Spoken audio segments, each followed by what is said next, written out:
What was the artist thinking when they made the Embrace statue? You don't really care that this. I mean, I care because how could you not think about Dr. King and Mrs. King's legacy and not care? But also, when you put art in the world, you can't control what people see. I think about the Rorschach test, the ink blot test. What you see says a lot about what you see about the world. And so the work is meant to be gone into. It's a call to action. You go in and be in the heart of their embrace. So what people see online, I can't really control. I ain't gonna lie to you guys to try to pretend, because when I first saw this thing, I absolutely hated it. When I saw it, I found it on Twitter of all places, and I saw this part of the image. And at first I thought, since it was Martin Luther King Day, slavery, civil rights, and all that kind of stuff, I thought like the hand was holding up a bag of cotton or whatever, although other people's mind went way to the left. This is supposed to be the embrace, but it looks like they're doing a hanky-panky hank. What's really going on? The fuck is that? What is that? It's an unfortunate angle, perhaps. Switch the angle. Switch the angle. Stop it. All right. Change the angle. Man, it just. Hank! I didn't know what it was until I saw some more shots of it, and it became a little bit more clear. I was like, oh, okay, there's some hands.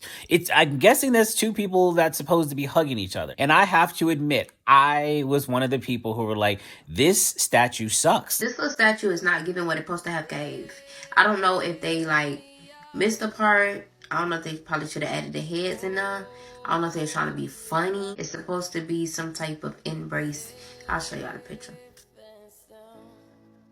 Stop playing in our face. Why didn't they put the heads on this? Make this more complete statue. I'm not a sculptor, but from an artist's point, I know things are subjective and you sometimes don't want to give away the entire puzzle. You kind of want people to draw their own conclusions about what they see in your art. I could be painting something okay, this is going to be a little house on the prairie. And then someone can see it as oh, that is a haunted mansion. They can see that house and that whole setting completely different as the way I originally envisioned it as I was putting it on the canvas or whatever I was painting on. So I understood that.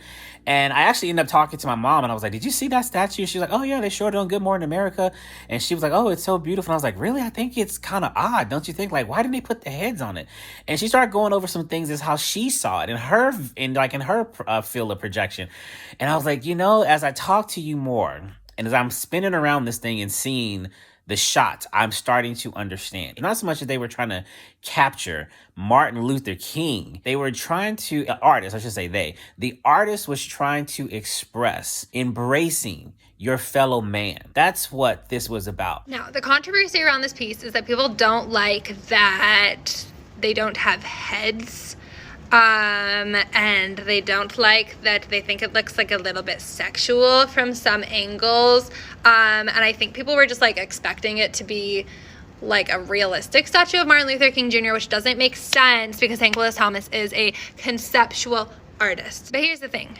My second graders, 7 and 8 years old, with no context, just, what do you notice?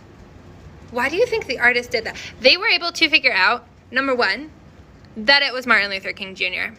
Yes, they had the context clue of when it was unveiled, but so did all of we.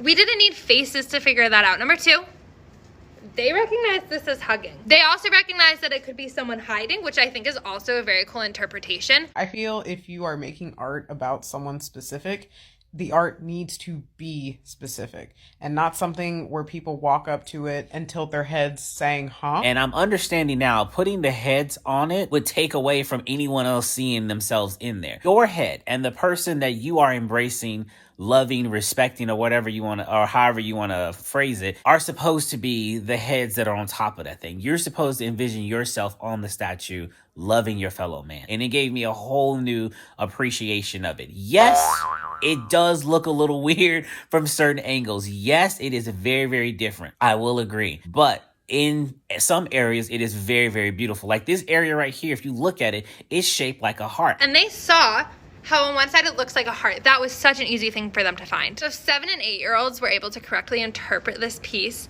as a symbol of love and resilience, then the rest of us can too. I don't know if that was intentional or that's just how it ended up looking after they, finished it, but that's really neat. So for Martin Luther King Day, I was actually going to do a painting of him, like a portrait of him. But I saw that and I was like, you know what? I actually want to paint this instead. Even through painting this, I struggled with just trying to make it look good. Reverse glass painting is very, very tricky. I'm still learning this technique, but it was something I didn't want to shy away from. And that's kind of what I feel the artist was feeling. He could have easily just made Martin Luther King in your face. Here is what you asked for. But instead, he interpreted it in a way that I think was more artful than just a regular statue. I think the ultimate takeaway from this is we can be divided on this statue, but we should not be divided as a people. Love each other, respect one another, and embrace one another. I think that is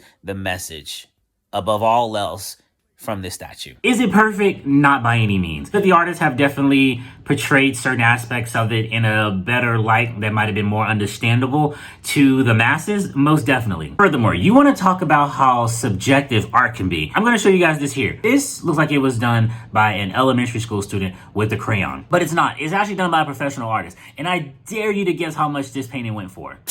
Millions. That's insane. And let us not forget about this. Bruh.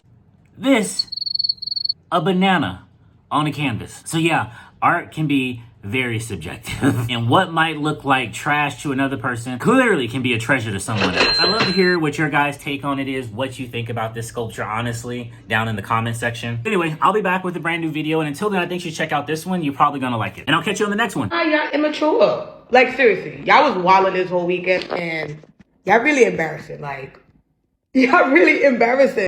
I still don't know what it is.